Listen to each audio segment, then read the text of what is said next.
Zimbabweans are making headlines for all the wrong reasons across the world. Over the Christmas period, about 500 Zimbabweans were captured by the Border Management Control in South Africa when they attempted to leave South Africa illegally. But first, let us hear from the authorities what they had to say about this whole situation. When you look at the kind of measures that we've put around our northern border and around Beit Bridge itself, particularly around illegal migration, we have started seeing some of the people having drifted into our western border with Botswana.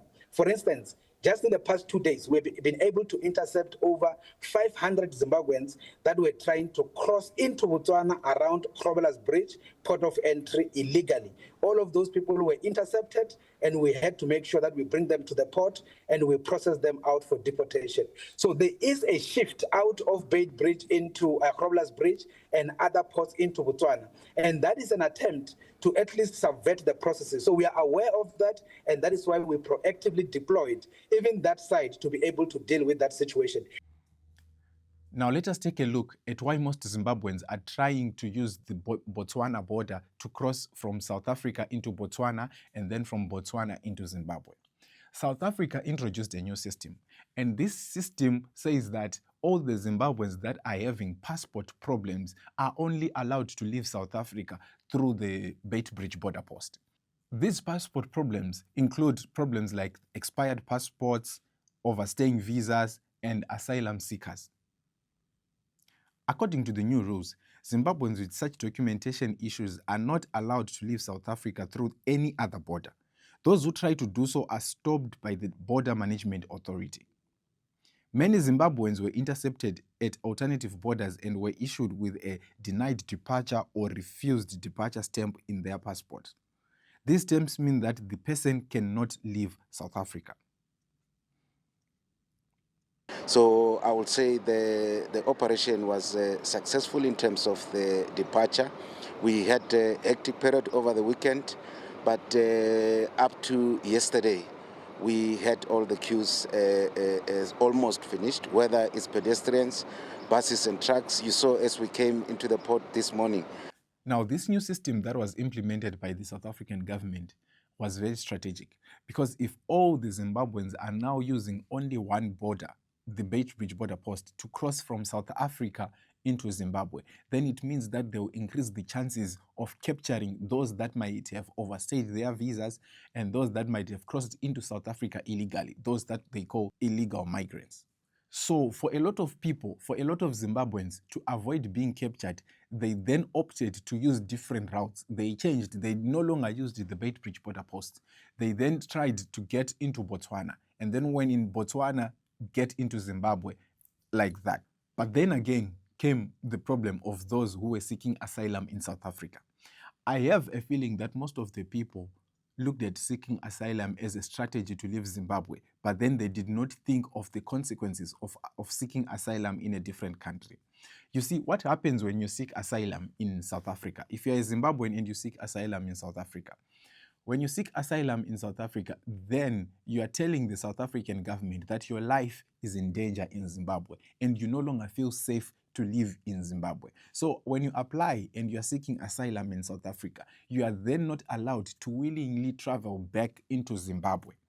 This is the part that a lot of people did not think about, a lot of people did not consider, or maybe they did not even know that if you're seeking asylum in South Africa or any other country, you're then not allowed to travel back to the country that you have fled from.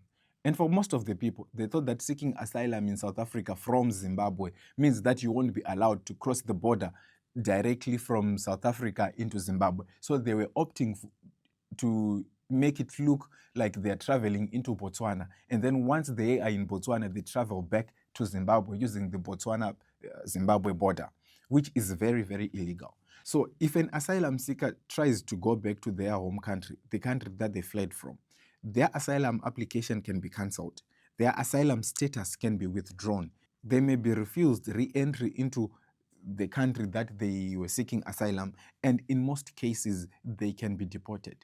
So seeking asylum is not a strategy to migrate into a different country.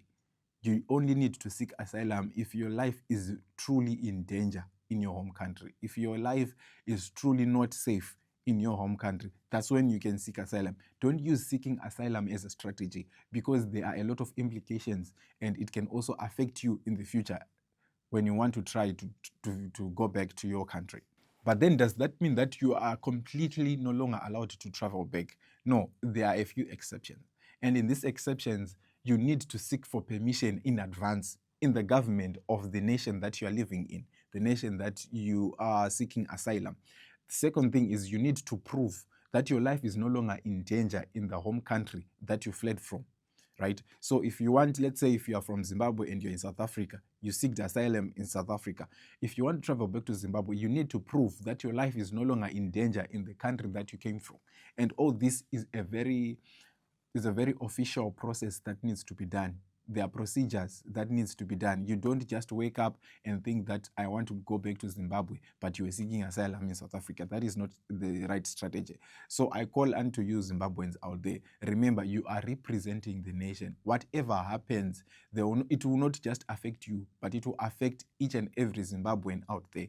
And it will also hinder those that may want to travel from Zimbabwe into different countries, because if we have a bad reputation as a nation, then it will only lower our opportunities in the diaspora. So let me know your thoughts on all of this. And if you have anything to add about this story that you think is very important for people to know and understand, please write it down in the comment section and share with people. Help a lot of people. But if you like this video, please don't forget to subscribe, don't forget to share, don't forget to like and comment. Until next time, goodbye.